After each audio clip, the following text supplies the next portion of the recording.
할렐루야 감사합니다. 목요 성경 오늘은 요한복음 19장. 요한복음 19장 이번 주와 다음 주 둘로 나눠서 하겠습니다. 오늘은 1절부터 27절까지 하고요. 다음 주는 28절부터 42절 이렇게 둘로 나눠서 보겠습니다. 자, 여러분들 요한복음 19장은 굉장히 중요한 성경입니다. 요한복음 19장에는 보면은 구약의 예언의 성취에 관해서 굉장히 중요한 구절들이 등장하는데 그것은 바로 시편의 22편과 그리고 시편의 22편과 그리고 이사야서 53장에 대한 하나의 성취적 사건이 요한복음 19장에서 일어납니다. 특히 이제 요한복음 19장에서 보면은 우리에게 이제 대속의 값에 대해서 이야기를 할 때에 이 대속의 값이 단순한 대속의 값이 아니죠. 이 가운데는 예수님의 나심과 자라심이 있는가 하면은 이 가운데는 고난의 값이 있고 그리고 죽음이라는 장사의 값이 있습니다. 그렇지만은 이 모든 부분들을 성취하면서 고난과 죽음으로 끝나는 것이 아니라 나중에는 무엇이 기다려집니까? 부활이 기다려지는 이런 구원에 관한 구속의 언약, 이 구원 또는 구속이라 그러죠. 그 언약의 성취를 이루는 중요한 장이 있는데 그것이 바로 요한복음 19장입니다. 그리고 요한복음 19장에서는 이런 대속의 값을 이루는 측면에서 굉장히 중요한 하나의 사건이 등장하는데 그것이 바로 십자가 사건입니다. 십자가 사건. 자, 여러분 십자가 그러면은 어떤 기억이 나십니까? 십자가는 원래는 십자가라는 형태는 없었습니다. 그죠? 원래는 이것이 이제 변전사를 보면은 원래는 이렇게 말뚝형이었습니다. 말뚝형으로서 사람을 이렇게 바로 죽이지 않고 매달려서 말려 죽였습니다. 짐승이 뜯어먹게 만들고 새들이 눈을 파먹게 만들고 가장 사람을 고통스럽게 죽이는 저주의 형태입니다. 그래서 이 십자가는 저주의 형태인데 이 저주의 형태는 만들어졌던 가장 큰 이유가 어디서 나타나는가 하면은 신으로부터 십자가에 매달린 자는 그냥 단순한 저주가 아니라 신으로부터 저주받은 자다라는 것을 사람들 하여금 표현해내는 겁니다. 신으로부터 저주받은 자. 신으로부터 저주받은 자. 여러분들 가장 극형에 처하는 형벌이 무슨 형벌인가 아십니까? 고대 사회 속에서 신으로부터 저주입니다. 그래서 신으로부터 저주받은 자는 그 신을 마음을 풀어야 되거든요. 그 신의 마음을 풀어야 되기 때문에 그냥 단순하게 죽일 수가 없는 거예요. 그래서 가장 고통의 극점에 도달하도록 만드는 형벌을 취하는 거예요. 그래서 등장한 것이 무엇입니까? 말뚝형입니다. 말뚝형. 말뚝형은 땅으로부터 지면으로부터 사람을 띄워내는 거예요. 그러니까 신이 만들어주시고 신이 축복한 그 땅으로부터 그를 덜어내버리는 거예요. 그리고 그를 공주에 매달려버리는 거예요. 그래서 공주에 매달리면서 죽일 때 피 한 방울도 땅에 떨어져서 신으로 하여금 모독하는 일이 없도록 하기 위해서 그를 죽일 때 그냥 죽이는 것이 아니라 신을 축복으로부터 떨어지게 만들게 만들고 그 다음에 피 한 방울도 흘리지 않게 죽도록 만드는 것이 바로 말뚝형이었습니다. 그래서 엄청 비참하게 죽이는 거죠. 그래서 사람이 여러분들 아무것도 안 먹고 이 고통 속에서 매달려 있으면은 어떤 사람은 일주일 동안도 매달려 있고요. 어떤 사람은 2주 동안도 그 생명이 끊어지지 않냐고 달리는 사람도 있었습니다. 그러다 보니까 배고픈 짐승들이 와서 다리 뜯어먹어버리고 새들이 와서 눈 쪼아 먹어버리고 반응을 할 수 없는 거잖아요. 그러니까 엄청 고통 속에 죽는 거죠. 그래서 저주받은 형들, 신으로부터 저주받은 자는 가장 극한 고통 속에서 죽어야만이 그 신의 노를 푼다는 것이죠. 이런 속에서 발전합니다. 이런 속에서 이제 발전하였던 이 말뚝형이 나중에는 T자 형태로 변하게 되는데 이런 형태들이 이제 변하게 되었던 것은 바벨론에 대한 부분들에 대해서 이제 이런 부분들이 이제 등장하기 시작합니다. 여러분들이 이제 잘 아시는 여러분들 에스더서도 보면은 말뚝형에 대한 부분들을 설명하고 있죠, 그죠? 말뚝형에 관한 부분들 이런 부분들이 나중에 그 T자 형태로 이것이 발전되고 이것이 더욱더 발전했던 하나의 사형 집행의 형틀로 등장했던 것이 바로 로마 시대 때에 이 부분들이 등장하게 됩니다.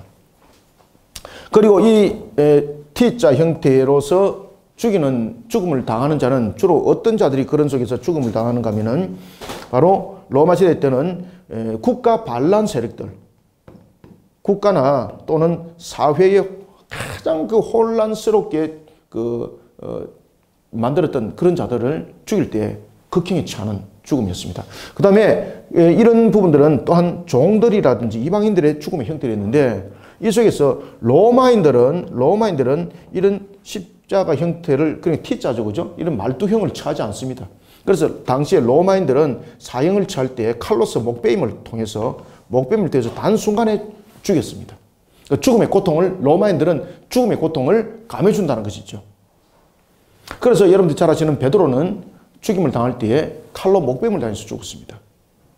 그리고 베드로는 죽을 때에 야사에 의하면은 베드로 부인이 먼저 십자가에 못 박혀 죽습니다.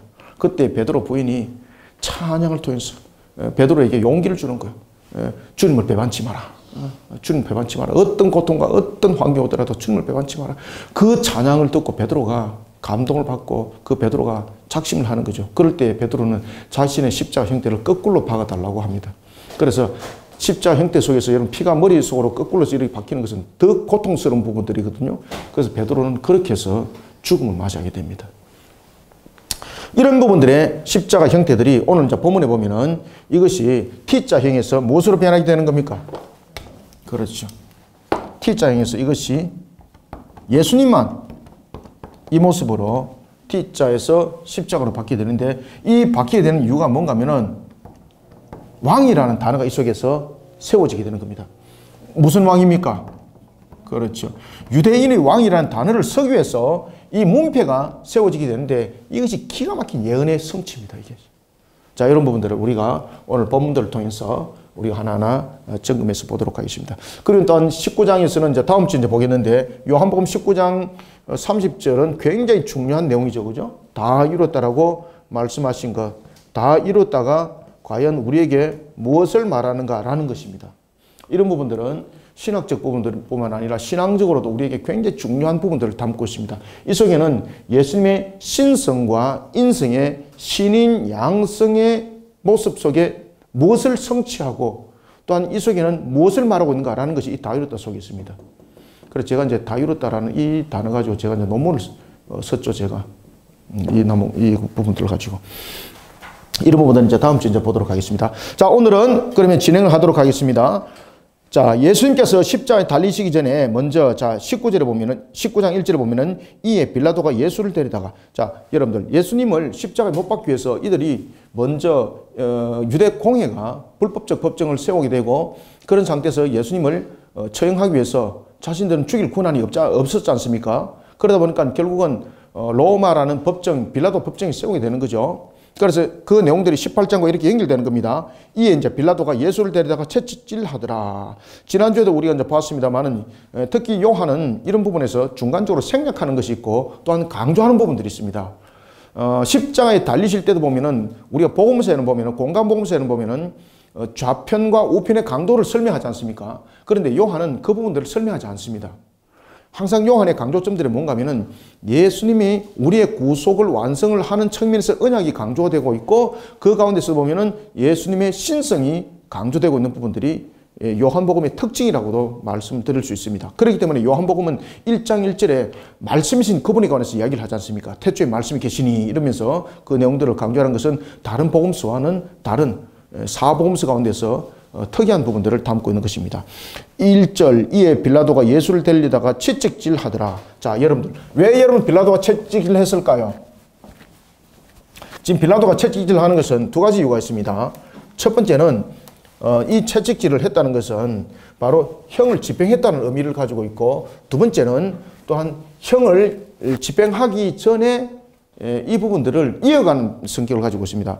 특히 로마의 법정에서 보면은 3단계 채찍질이 있습니다. 로마 법정에서 보면은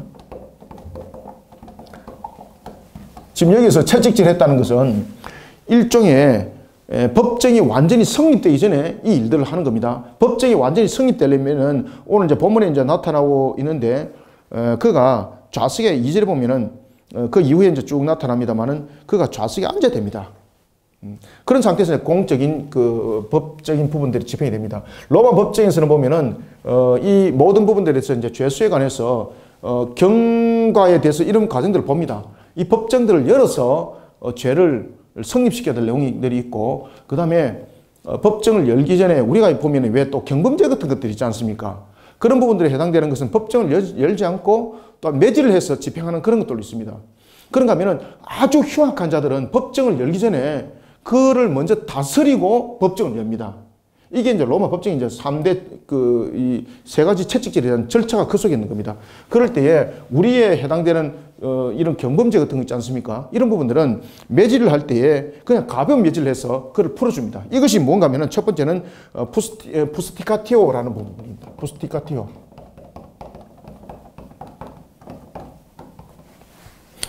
이 부스티카티오는 이것은 보면은 오늘 이제 본문에서 보면은 부스티카티오인지 아니면은 베르베라티오인지라는 부분들은 뭐 사람들마다 의견은 다를 수가 있습니다. 그래서 제일 먼저 부스티카티오 이것은 뭔가 하면은 이것은 가벼운 매질입니다. 가벼운 매질은 일반적으로 보면은 우리로 보면은 왜 법정에서 다룰 때에 우리가 뭐 보면은 뭐 벌금형 뭐 이런 것들 있지 않습니까? 뭐 벌금형 또는 정치적 재판을 열지 않고 왜 벌금형을 때린다든지 이런 것들 있지 않습니까? 그런 유사한 형태를 가지고 있는 이 매질입니다. 그래서 이 가벼운 매질은 본격적으로 재판을 열어서 중한 죄에 대해서 다스리지 않아도 되는 그런 죄들 있지 않습니까? 그런 것을 부스티카티오라는 매질을 통해서 그 값을 대신해서 그 다음에 풀어주는 겁니다. 이건 가벼운 매질입니다. 그 다음에 두 번째는 이제 점점 중한 매질이 되게 되는데 이때는 이 매질을 통해서 이제 집행이 열어지는 겁니다. 그래서 두 번째는 어떤 매질이 있는가 하면은 플로켈라티오라는 것이 있습니다. 플로켈라티오.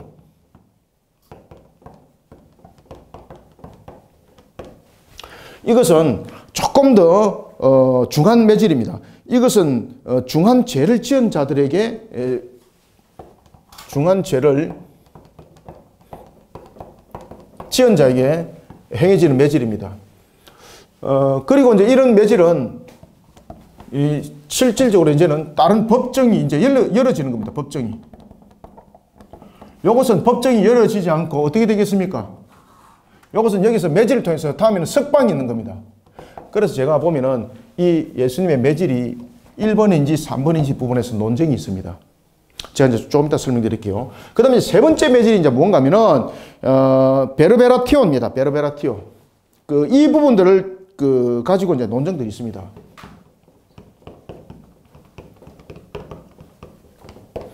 공동 단어죠, 그죠? 이것은 아주 사람을 매질을 하는데 그냥 단순하게 매질을 하는 것이 아니라 죄수의 옷을 벗기고 왜 기둥에 우리가 패션 크라이스트 여러분 보시면은 예수님을 기둥에 메어서 이렇게 매질을 하지 않습니까? 그런 식으로 공중에 사람을 메어서 때리는데 그냥 단순하게 때리는 것이 아니라 이 채찍이 보면은 이런 뼈를 이렇게 박아가지고 때려서 쫙 당기면은 이 살점이 두둑 떨어져 나가는 그런 매질입니다. 그러니까 한 대 맞으면 그냥 기절하는 거죠. 그래서 이런 부분들은 그냥 단순한 매질이 아니라 아주 충격적인 그런 매질이 이 속에 성립되게 되는데 그것은 바로 죄수를 기둥에 묶습니다. 기둥에 묶어서 매질을 하게 되는데 이 매질은 그냥 일반적인 그런 하나의 매질이 아니라 이 매질은 하나의 채찍이 단순한 채찍이 아니라 이런 짐승의 뼈를 이렇게 채찍에 이렇게 묶어서 가하는 채찍입니다. 아주 충격적인. 그런 기둥에 묶어서 매질을 하게 되고 그리고 이제 재판을 열게 되는 겁니다.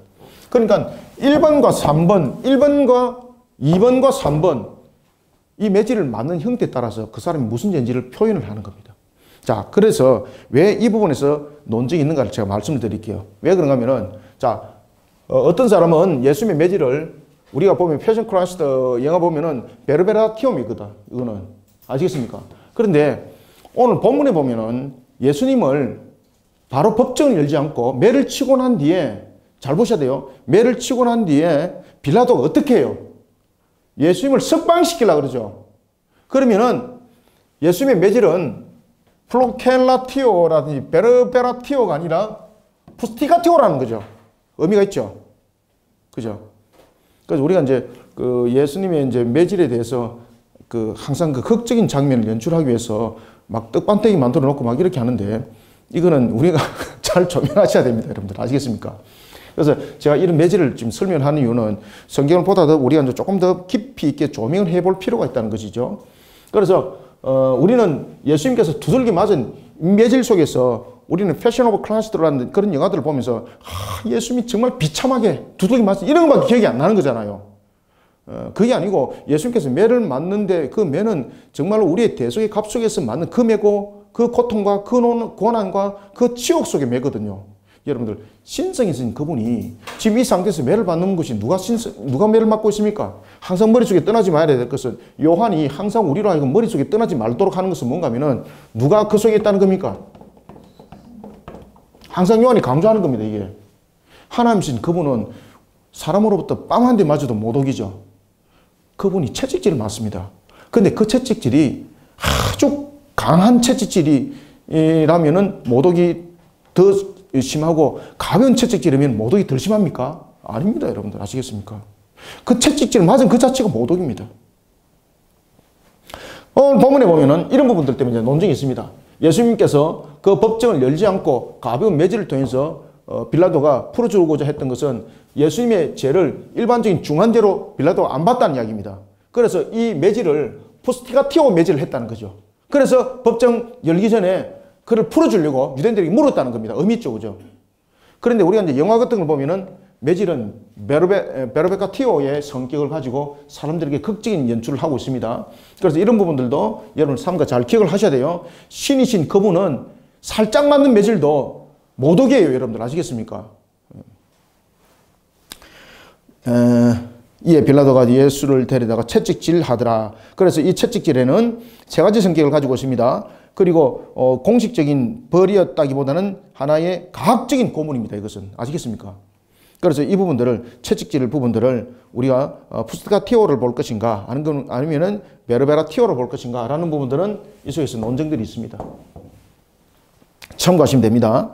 자, 그 다음에 2번에 보면은 2절 군인들이 가시나무로 관을 엮어 그의 머리에 씌우고 자색 옷을 입히고, 자, 이것은 보면은 가시관을 머릿속에 엮었죠, 그죠? 가시관은 어디에다 씌웠습니까? 머리다가 씌우면서 이것을 왕의 관이다 라고 말하는 거죠. 그 다음에 머리에는 머리에는 가시관을 입히고, 그 다음에는 자색 옷을 입히고, 이 자색 옷은 몸에 입는 것이죠. 이것은 왕에 대한 지위를 표시하는 옷이죠. 그러니까 이 가시관을 세우게 하고 자색 옷을 입히게 하고 라는 것은 왕이신 그분을 조롱하는 거죠. 그러면 이 조롱이 신인 양성 속에서 조롱받는 거죠. 이게 무한한 값. 그래서 항상 요한은 그 부분을 강조를 하고 있어요. 그래서 요한복음 19장 30절이 굉장히 중요하다는 이야기입니다. 그러니까 여러분들 이런 부분들을 볼 때에 요한이 지금 무엇을 강조하고 있는 것인가라는 것을 잘 주시하셔야 돼요, 여러분들요. 그 모독의 값은 여러분들 아담이 하나님께 죄를 범했습니다. 그것은요 무한하신 하나님을 진노케 만드는 것이잖아요. 그러면은 그 무한하신 하나님의 진노의 값을 무한하게 값을 치러내야 되는 거예요. 그것은 인성으로만 안 돼요. 무한하신 그 값을 치러낼 수 있는 무한의 모독의 값이 그 속에 나타나야 되는 거예요. 그래서 하나님은 그분은 신인 양성으로 오셔야 되는 거예요. 왜 그런가 하면은 유한성을 가지고 있는 인간으로서는 무한하신 하나님의 진노의 값, 그 다음에 그러한 부분들의 배신의 값, 이런 것들을 인성이라는 유한성으로서는 절대 완전성을 이룰 수가 없어요. 그렇기 때문에 유한성이 아니라 무한성을 가진 그분이 사람을 취하셔서 아담이 되어야 되는 거예요.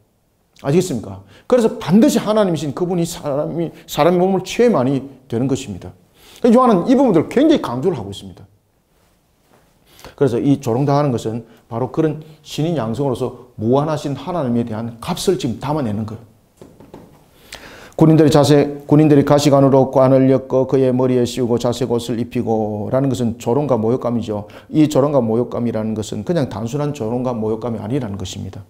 바로 첫 번째 아담의 하나님을 향한 무한하신 하나님을 향한 그 값을 지금 담아내는 겁니다. 어떤 모습으로? 신인 양성으로 말입니다. 신인 양성으로. 3절 앞에 가서 이르되 유대인의 왕이여, 이제 딱 그 이야기를 하잖아요. 앞에 가서 이르되 유대인의 왕이여 평안할지어다 하며 손으로 때리더라. 여기서 이제 손으로 때리는 것은 조롱을 참으면서, 자, 여러분들 그 하나님이신 그분 예수님은 그 여전히 하나님이시지 않습니까? 그러면 자신의 뺨을 때렸을 때에 말씀으로 모든 것을 창조하신 그분께서 그들을 전부 다 제압할 수 있는 거죠. 그런데 그 뺨이라는 것을 모독을 당합니다. 항상 머릿속에 기억할 것은 신인 양성으로 한 인격을 이루고 있을 때에 이 한 인격 속에서는 항상 신성과 인성이 혼합을 이루지 않고 그대로 존재합니다. 두 본성이 존재합니다. 그 두 본성이 한 인격 안에서 인성이 당하는 고통과 인성이 당하는 모든 것들을 신성이 한 인격 안에서 교통을 통해서 경험하죠. 이런 고통을 통해서, 이런 모독을 통해서 무한하신 값을 담아내는 거예요. 무한하신 값을. 첫 번째 아담의 무한한 값을. 4절 빌라도가 다시 밖에 나가. 자, 여러분들 이 빌라도의 법정에서 보면은 좀 특이한 단어가 요한이 강조를 하고 있는데 그것은 뭔가 하면은 다시라는 단어를 법정을 통해서 열면서 이 법정을 열 때와 열기 전과 후 이 부분들을 통해서 요한이 이 단어를 몇 번 쓰는가 하면은 5번 사용합니다. 5번. 이 5번이라는 이 반복을 통해서 어떤 의미를 가지고 있는가 하면은 이 과정 속에서 빌라도가 예수님을 신문할 때에 죄 없다는 것이 이미 그가 읽혀졌다는 것입니다. 그러면 이 다시라는 걸 통해서 뭔가 하면은 빌라도가 왜 죄를 범하게 되었고 빌라도가 왜 하나님으로부터 용서받지 못하는가라는 부분들을 이 속을 통해서 5번의 다시라는 걸 통해서 요한이 설명을 합니다. 하나님으로부터 빌라도는 왜 용서를 받지 못하는가? 빌라도가 다시 밖에 나가 말하되, 그러면 다시 왜 밖에 나갔습니까? 예수님이 죄가 있다는 것을 알았다는 거죠. 그죠? 그리고 이 문제는 종교적 문제라는 것을 알았다는 거죠. 그래서 요한은 좀 특이한 단어를 계속해서 반복을 할 때는 이유들이 있습니다. 세미온이라는 단어가 무슨 단어라고 그랬습니까? 이적이라는 단어, 세미온이라는 단어를 썼다고 그랬죠. 의도적으로, 그죠? 그리고 어떤 사람이라는 부분도 단어적 측면에서 그가 자꾸 등장을 시키죠. 그죠? 이런 부분들은 의도성을 가지고 설명을 하는 거예요. 이게 요한의 특징입니다. 그래서 이런 부분들 여러분 놓치시면 안 돼요. 빌라도가 다시 밖에 나가 말하되 보라 이 사람을 데리고 너희에게 나오니 이는 내가 그에게 아무 죄도 찾지 못한 것을 너희에게 알게 하려 함이로라 하더라. 아멘. 그래서 이 논정적 측면에서 메르베라티오라는 만약에 매를 때렸으면 법정을 열어야 됩니다. 지금 의미 있는 거죠. 그죠? 그래서 예수님께서 맞은 것은 포스티카티오라는 매질일 수 있다라는 것은 지금 4절의 내용 속에서 빌라도가 했던 이 내용과 연결이 되는 겁니다. 제가 또 이렇게 또 가르치니까 또 이걸 가지고 또 사람들이 또 막 논쟁하고 이러지 마십시오. 제가 또 앞에도 말씀드렸던 것처럼 예수님은 그냥 아무 가벼운 매질을 한 대 맞더라도 그것은 신을 향한 모독입니다. 그죠? 그런 것들은 강한 매질을 맞아서 그 모독이고 더 큰 고통이 아니라 하나님신 그분에게 채찍질을 가했다는 이 자체가, 그리고 그 채찍질을 맞았다는 그 자체가 강한 그 작용들을 하고 있는 겁니다. 자, 5절 이에 예수께서 가시관을 쓰고 자색 옷을 입고 자신이 입은 것 아니죠. 그러니까 이 부분들은 예수님이 어떤 모습을 담고 있는가 하면은 예수님께서 가시관을 쓰고 자색 옷을 입은 이유가 무엇입니까? 이제는 모든 사람의 죄를 담당하신 몸이 되었다는 겁니다. 모든 사람의 죄를 모든 사람의 죄를 담당하게 되었다.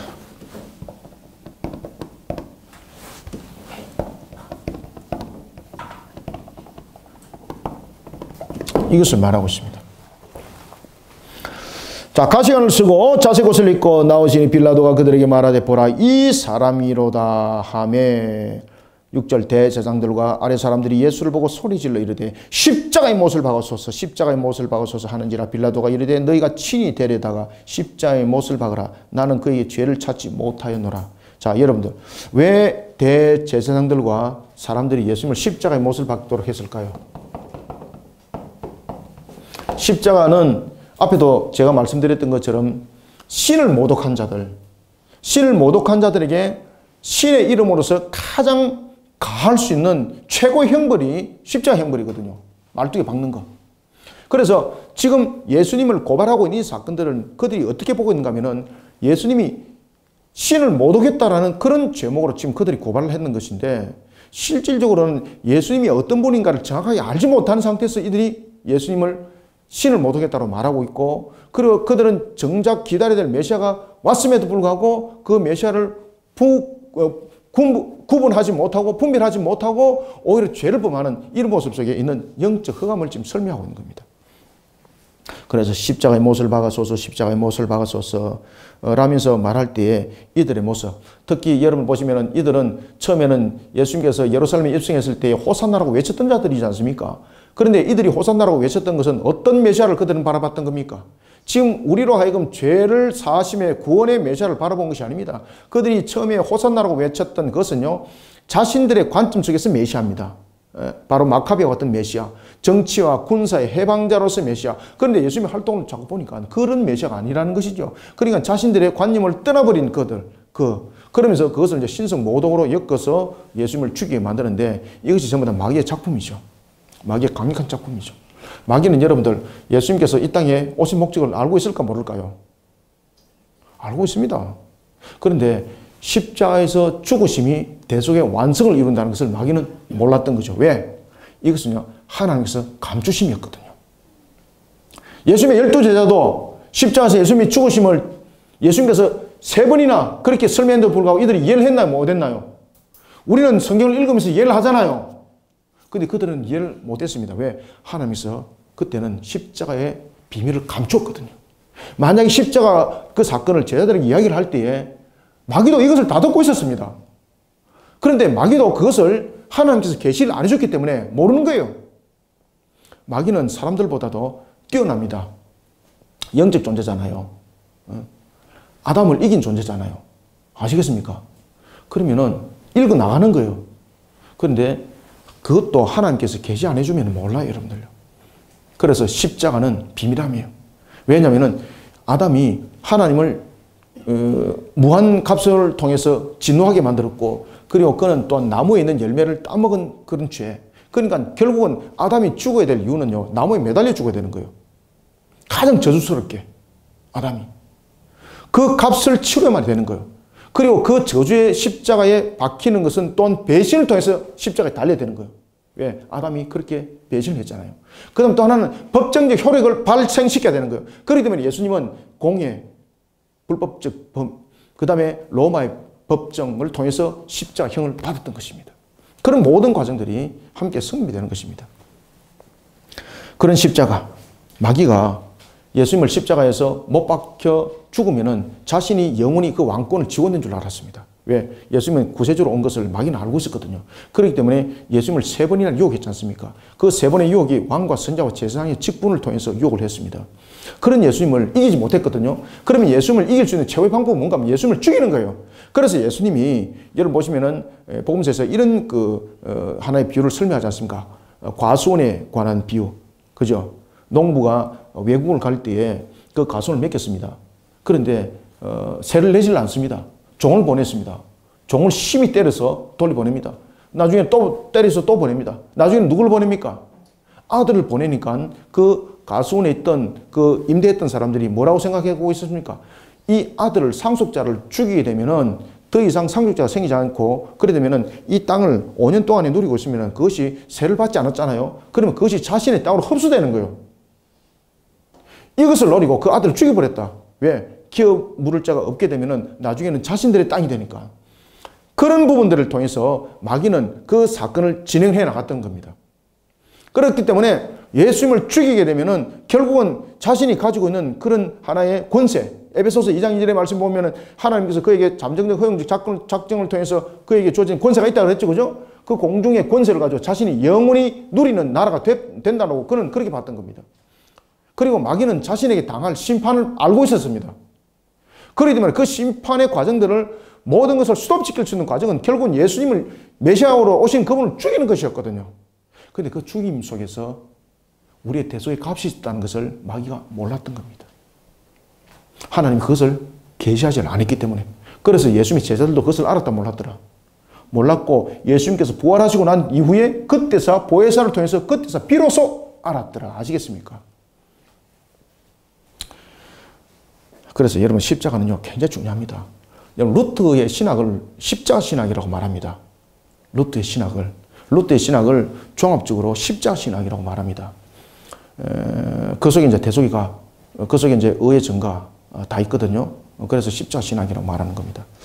자, 이런 십자가, 십자가에 못을 박아서서 십자가에 못을 박아서서 소리한지라 빌라도가 이르되 너희가 친히 데려다가 십자가에 못 박으라. 그럼 빌라도가 왜 친히 너희들이 데려가 십자가에 못 박으라고 이야기했을까요? 이거는 정치적 문제 아니다는 거죠. 자, 여러분들 빌라도가 십자가에 못을 박아야 될 이유는 무엇입니까? 앞에도 제가 말씀드렸던 것처럼 어떤 국가적인 어떤 반란죄, 그 다음에 사회의 큰 혼란죄를 범했던 그런 이방인들, 그리고 또한 종들이 굉장히 극심한 죄를 지었을 때는 반드시 십자가에 못을 박아 죽이는데, 빌라도가 볼 때는 예수님의 이 사건들은 어떤 형틀의 부분들을 통해서 볼 때도 정치적 문제가 아니고 군사적 문제도 아니고 다른 여러 가지 문제도 아니고 종교적 문제라는 거죠. 그러니까 너희들이 데려가서 십자가 못 박으라고 이렇게 말하는 거예요, 지금. 그때에 유대인들이 7절 뭐랍니까? 유대인들이 대답하되 우리에게는 법이 있으니 그 법으로는 어떻게 그가 당연히 죽어야 되지만은 죽일 수 없다는 거죠.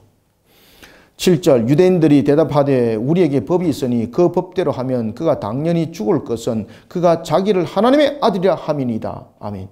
자, 여기서 이제 자기들이 빌라도가 이 말을 듣고 더욱더 고민합니다. 왜 그렇습니까?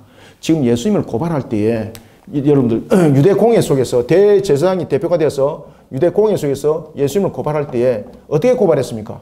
법정에 로마 법정에 그들이 고발을 할 때에 이 고발은 하나의 정치적 문제로서 예수님을 지금 고발한 겁니다. 그죠? 정치적 부분에서 왕이라는 부분들을 통해서 고발했습니다. 그런데 빌라도가 이것을 알고 너희들이 그러면 십자가에 못을 박으라는 것은 이 십자가를 만약에 로마 법정에서 정치적 문제로서 고발된 것이 성립이 되면은 로마에서 십자가에 못 박아 그를 처형시키게 되는 겁니다. 그런데 로마 법정에서 보면 성립이 안 되는 거예요. 종교적 문제이기 때문에. 그래서 너희들이 십자가에서 못을 박으라고 말하니까 유대인들이 실토를 하는 거죠. 뭐라고 실토를 하는가 하면은 그가 십자가에 못 박혀 죽어야 될 이유는 무슨 죄라는 겁니까? 하나님을 모독한 죄이기 때문에 그는 십자가에 죽어야 됩니다라고 말하고 있습니다. 이 부분들에 대해서는 로마 법정에서 이 부분은 성립이 안 됩니다. 이 부분은 로마 법정에서 사형에 처할 수 있는 법정이 아닙니다. 왜 그런가 하면 지금 유대 사회 속에서 일어났던 종교적 문제잖아요. 이 부분들로서 로마 법정에서 법정을 열어가지고 십자가에서 못을 박게 되면은 그 법을 집행했던 그 사람에게 반드시 로마 중앙정부에서 그 책임을 묻습니다. 그래서 그는 그 법정을 열면 안 되는 거예요. 그래서 빌라도가 전전긍긍하는 겁니다. 야, 큰일 났다. 그래서 8절에 보면 빌라도가 이 말을 듣고 더욱 두려워하더라. 왜 두려워했습니까? 두 가지 측면에서 두려워하는 거죠. 첫 번째는 주변 상황적 측면에서 일어날 때에 자신의 어떤 정치적 기반이 흔들릴 수 있다는 거죠. 왜? 유대인들의 말을 안 듣게 되면은 이 밀란을 통해서 자신이 이 사회를 잘 다스리지 못한다는 부분들을 통해서 로마의 중앙정부로부터 자신의 직분이 뺏김을 당하게 되는 것이고, 또 하나는 자신이 이것을 사형을 집행을 하게 되면은 이제 로마 법정에서 나중에 감사들이 와서 감사를 하거든요. 했을 때에 지금 이 형틀에 대한 집행은 기록이 남아 있어야 됩니다. 그런데 이 기록이 분명히 십자가에서 왕이라는 이 내용들로서 고발이 되었고, 그리고 이것이 정치적 문제로서 왕으로서 연결되었는데 지금 자신이 지금 증거에서 듣기는 사람들에게 이 문제는 하나님을 모독한 죄입니다라고 이야기를 하잖아요. 실토를 하잖아요. 그렇기 때문에 이것은 로마 법정에서 사형을 집행하면 안 되는 겁니다. 그래서 빌라도가 더욱더 이 내용을 듣고 더욱더 고민하더라. 그래서 요한이 이 다시라는 단어를 통해서 왜 빌라도가 하나님으로부터 용서받지 못한가 하면은 이런 내용들 때문입니다. 분명히 모든 결과는 나타났음에도 불구하고 그가 자신의 정치적 기반을 흔들리지 않기 위해서 밀란과 타협을 했다는 거죠. 그래서 빌라도는 하나님으로부터 절대 용서받지 못하는 죄가 성립됩니다. 그래서 우리의 보면 신앙고백에 보면은 빌라도가 날마다 등장하죠, 그죠? 본디오 빌라도에게 아시겠습니까? 그래서 중요한 내용들이 여기서 등장하는 겁니다. 빌라도가 이 말을 듣고 더욱 두려워하여 그래서 9절 또 다시 그죠? 9절 다시 관중에 들어가서 예수께 말하되 너는 어디로부터냐? 여러분들 여기서 너는 어디로부터냐라는 부분들은 예수님의 신적 기원을 지금 묻는 겁니다.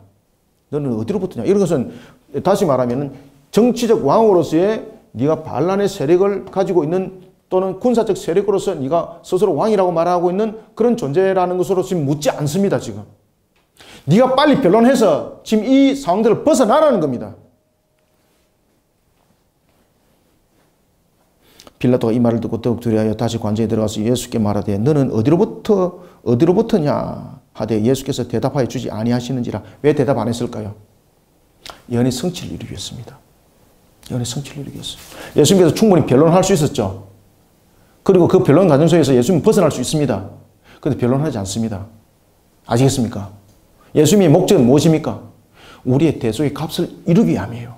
그렇기 때문에 요한복음 19장에 들어서기 전에 요한복음 17장에서 예수님께서 겟세마네 기도를 하셨죠.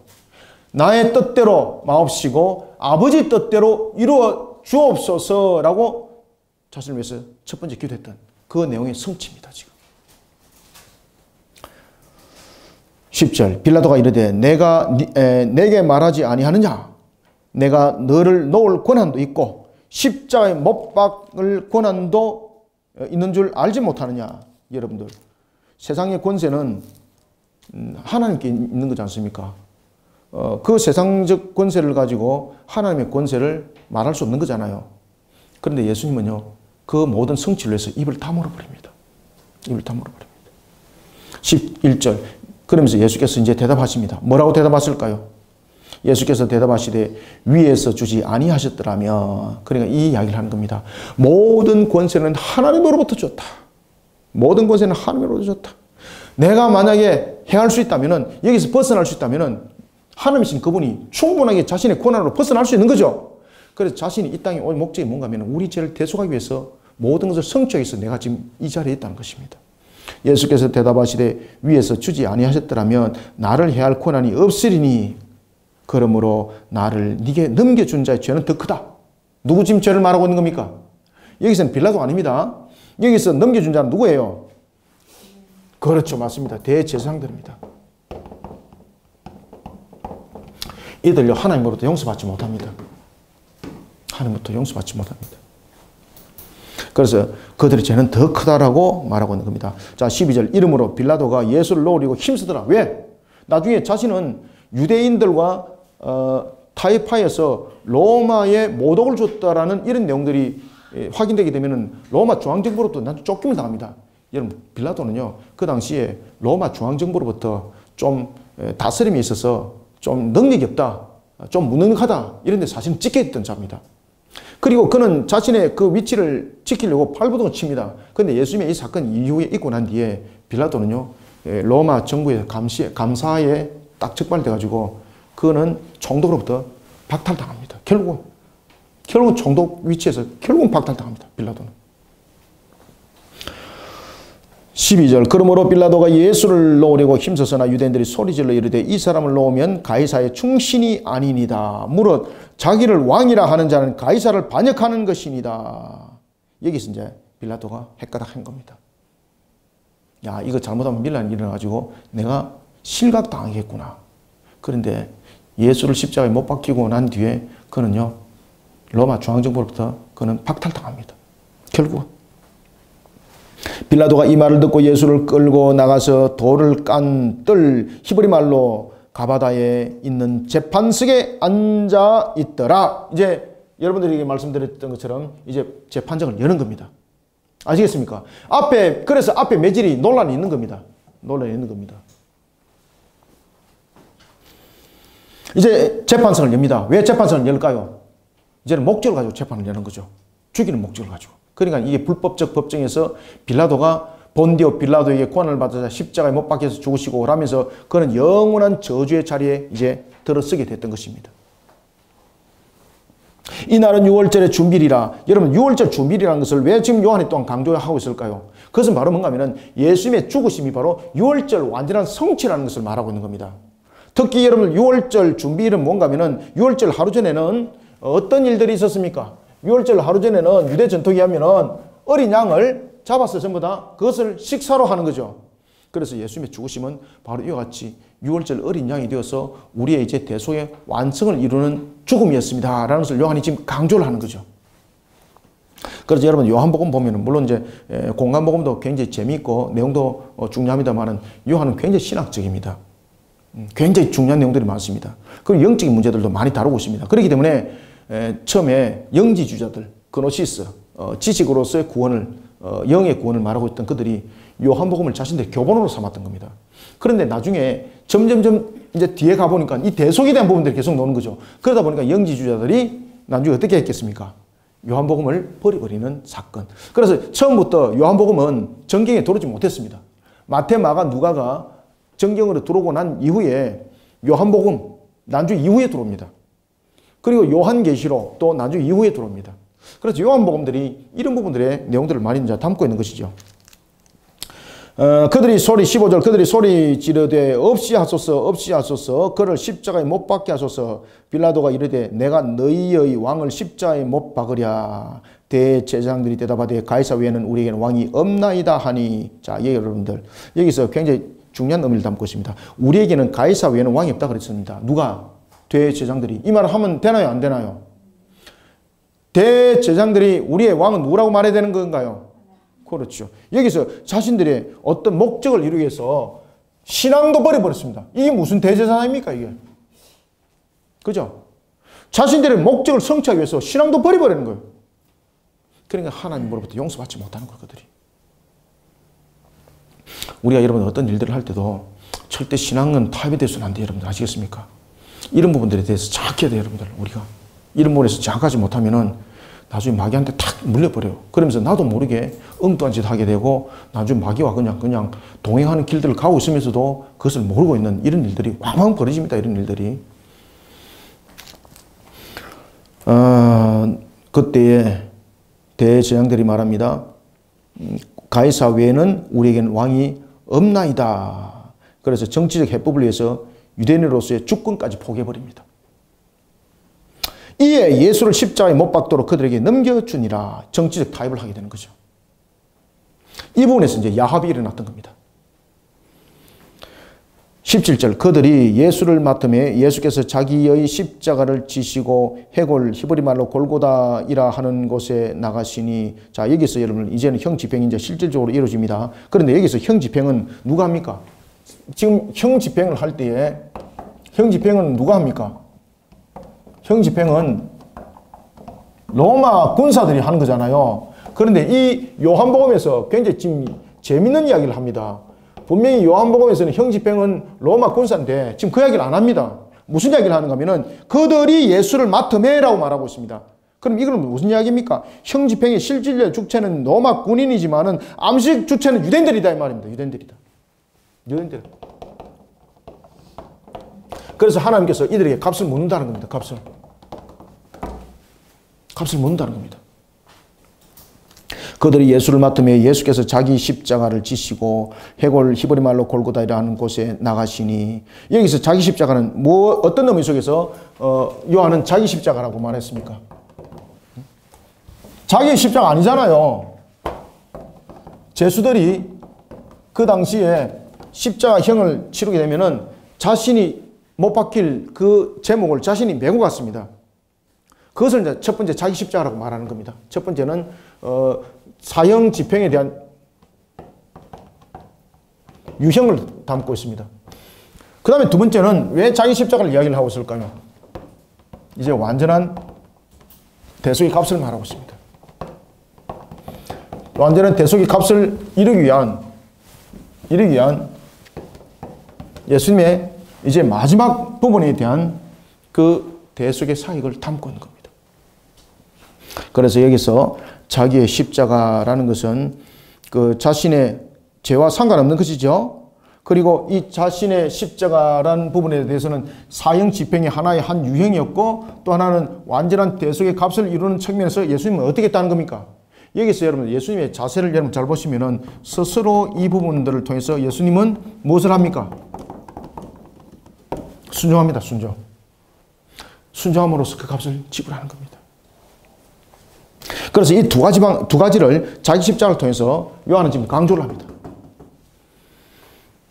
십자가를 지시고 해골 히브리 말로 골고다라는 곳에 나가시니 18절 그들이 거기서 예수를 십자가에 못 박을새 다른 두 사람도 그와 함께 좌우편에 못 박으니 예수는 가운데 있더라. 여러분들 다른 복음서는 좌편과 우편의 강도라는 부분들을 또한 강조를 하고 있지만은 요한은 그 부분들을 강조를 안 하죠.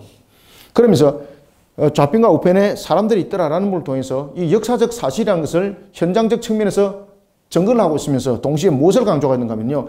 여기서는 예수님만 부각시킵니다. 예수님만. 어떤 모습을 부각시킵니까? 예수님의 순종의 모습을. 우리의 대속을 이루는 측면에서 순종의 모습만은 강조를 하고 있습니다. 이 요한의 이제 특징이죠. 그때에 자 봅시다. 19절 빌라도가 패를 써서 십자가 위에 붙이니 나사렛 예수 유대인의 왕이라 기록되었더라. 예수께서 못 박히신 곳이 성에서 가까운 곳으로 많은 유대인이 이 패를 읽음에 히브리와 로마와 헬라말로 기록되었더라. 자, 여러분, 예수님께서 십자가에서 달리신 시간이 법정이 열렸던 것이 오전 6시고, 그리고 예수님께서 십자가에 달린 시간이 오후 9시고, 그 다음에 고통 속에 있었던 것이 오후 12시고, 그 다음에 예수님께서 십자가에서 돌아가신 것이 오후 3시죠. 그죠? 이 부분들의 사건들은 다음 주에 다루겠습니다. 왜 그러면 이것을 다루면 시간이 많이 가니까 이 부분들은 오늘 설명치 않고요. 다음 주에 제가 오늘 본문에 있어야 되는데 다음 주에 그 내용들은 다루고 십자가에서 있었던 사건 가운데서 대표적인 사건들이 뭔가 하면은 유대인이 왕이라는 이 단어를 쓰는 것입니다. 이 단어를 쓸 때에 첫 번째 로마어로 쓰고 두 번째는 헬라어로 쓰고 그리고 히브리어로 쓰는데 이 로마는 썼던 이유는 무엇입니까?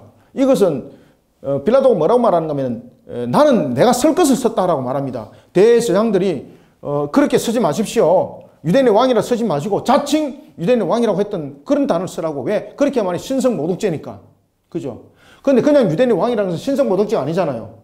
그죠? 이것을 인정하는 것이 되는 거지 않습니까?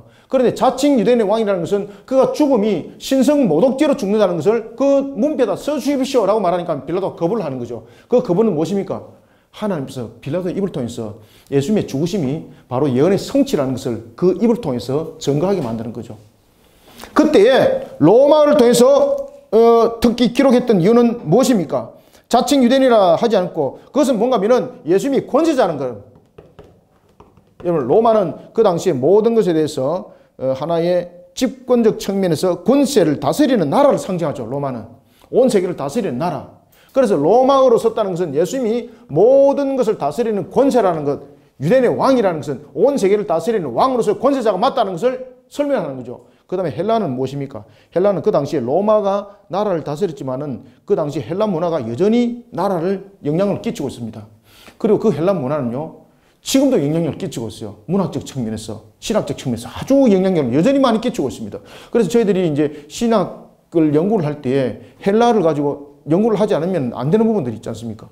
그런 부분들이 아주 그 깊은 영향력을 가지고 있는 거죠. 그것은 바로 뭔가 하면은 이 헬라어로 썼던 또한 중요한 이유는 예수님에 대해서 무엇을 말하고 있는가 하면은 바로 문화를 상징하고 있는데 그것은 문화가 영향력을 끼치고 있는 주관점을 가지고 있는 거지 않습니까? 예수님이 누구라는 것을 설명하고 있습니까? 그렇죠. 예수님이 주관자라는 것을 설명하고 있습니다. 그 다음에 그러면 히브리어로 썼던 이유는 무엇일까요? 자, 이 속에서 특히 이제 히브리어로 썼던 이유는 예수님은 진리라는 것입니다. 진리. 그죠?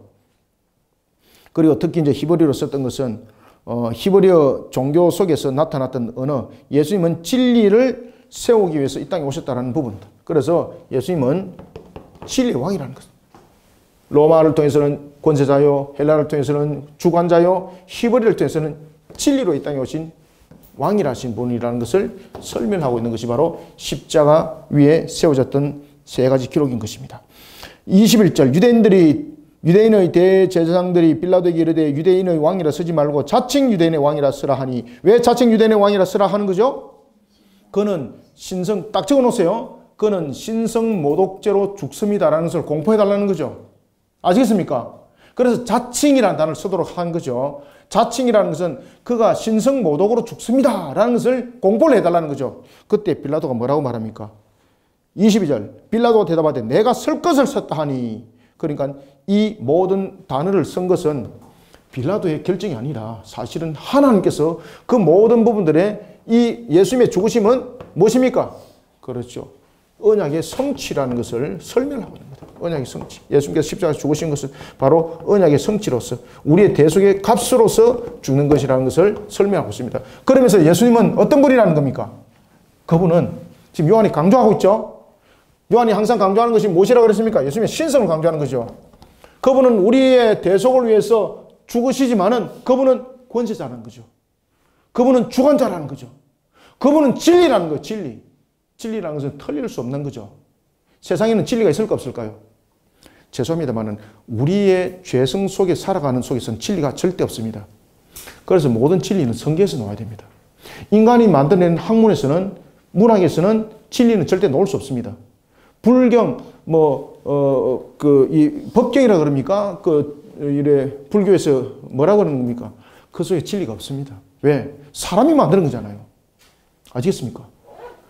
그 어떤 것들도, 어떤 종교 속에서 나오는 경들도 진리는 없습니다. 오직 진리는 성경 66권에서만 나옵니다.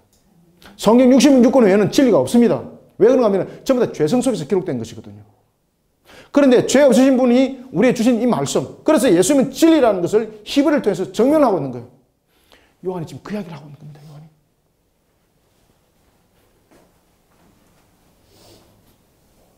23절 군인들이 예수를 십자가에 못 박고 그의 옷을 취하여 네 깃에 나누어 각각 한 깃씩 얻고 속옷도 취하니 이 속옷은 호지하지 아니하고 위에서부터 통으로 짠 것이라. 이거는 무엇입니까? 바로 대제사장의 옷은 찢지 말라 그랬죠. 바로 레위기 21장 10절의 말씀입니다. 레위기 21장 10절의 말씀의 성취입니다. 자, 그런데 여러분들 지금 사형을 집행하는 데에 형 집행이 지금 4인이 1조죠. 지금 4인이 1조가 된 이유도 있습니다. 그것은 그 당시에 로마 사회 속에서 형을 집행할 때 4인이 2개조가, 4인이 1개조가 되었다는 것도 중요하지만요. 예수님의 죽으심이 무엇은 값인가를 설명합니다. 여러분들, 히브리적 측면에서 4는 어떤 의미를 가지고 있습니까? 사방, 그 다음에 인간, 사람. 아시겠습니까? 그런 예수님의 죽으심은 우리의 온 인류들의 죄를 대속하기 위해서 죽으심인데, 그것도 모든 인류가 아니라 하나님의 구원, 하나님의 택한 백성, 하나님에서 구원하시고자 예정하신 자를 위한 죽음이라는 것을 이 4명의 사형 집행자를 통해서 설명하고 있습니다. 지금. 그래서 옷을 4개 깃으로 나누는 것은 이것을 설명하는 거예요. 군인들이 예수를 십자가에 못 박고 그의 옷을 취하여 4깃에 나누어 각각 한 깃씩 얻고 속옷도 취하니 이 속옷은 호지하지 아니하고 위에서부터 통으로 짠 것이라. 군인들 서로 말하되 이것을 찢지 말고 누가 얻나 채비 뽑자 하니 이는 무엇이? 성경이 그들이 내 옷을 나누고 내 옷을 채비 뽑나이다 한 것을 응하게 하려 함이라. 군인들은 이런 일을 하고, 그래서 십자가 사건은 무슨 사건입니까? 성경의 완성을 이루는 사건입니다. 십자가는 중요한 사건이 아닙니다. 여러분, 십자가는 중요한 사건이 아닙니다. 아시겠습니까? 성경을 이루는 사건입니다. 십자가는. 그래서 십자가는 성경을 완성하는 사건이다. 십자가는 무엇입니까? 그렇지. 성경을 완성하는 사건. 성경에는 무엇이 기록되어 있습니까? 우리의 구원. 어떻게 우리로 하여금 구원에 이를 것인지를 우리에게 가르쳐주고 조명해 주는 것이 성경이죠. 성경 안에 구원이 없으면 그건 성경인가요? 아니죠. 우리의 구원은 오직 진리로만 표현할 수 있는 것이죠. 그래서 십자가 사건은 성경을 완성하는 중요한 사건입니다. 그래서 십자가를 그냥 단순한 중요한 사건이라 설명하지 마십시오. 십자가 그러면 이제는 여러분들 머릿속에 무엇을 인지하고 무엇을 가르쳐야 되나요? 그렇지. 성경을 완성하는 측면에서의 중요한 사건이었다라는 겁니다. 성경은 우리에게 무엇을 조명해주고 있나요?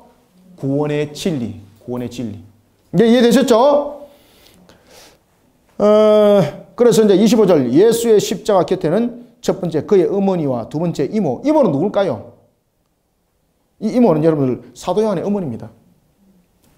사도 요한의 어머니 살로메입니다. 살로메.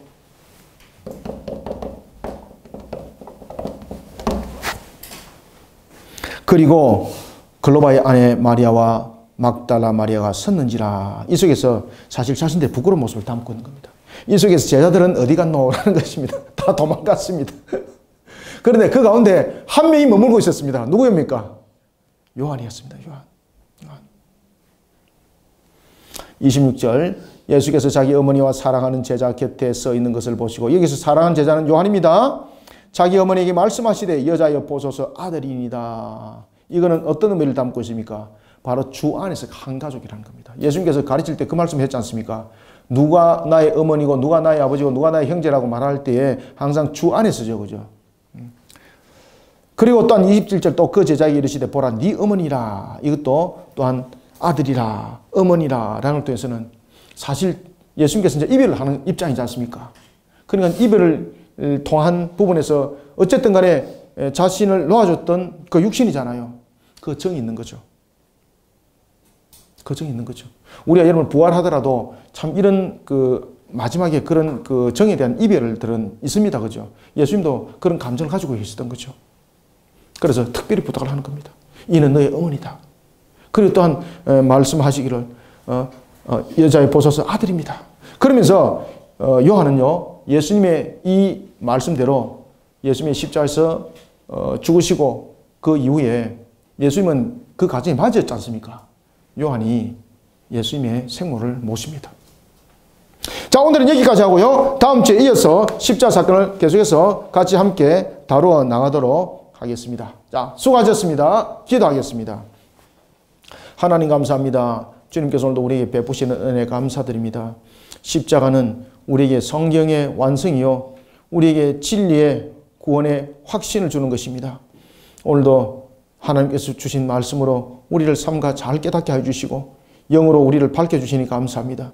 주님의 십자가의 진리를 세상 가운데 온전히 잘 증거해 나가는 참된 증인으로 쓰임받게 역사하여 주옵소서. 하늘의 문을 열어주시고 오늘도 주신 말씀으로 우리에게 은혜 담비를 부어주시길 소망하며 예수님의 이름으로 기도드립나이다. 아멘.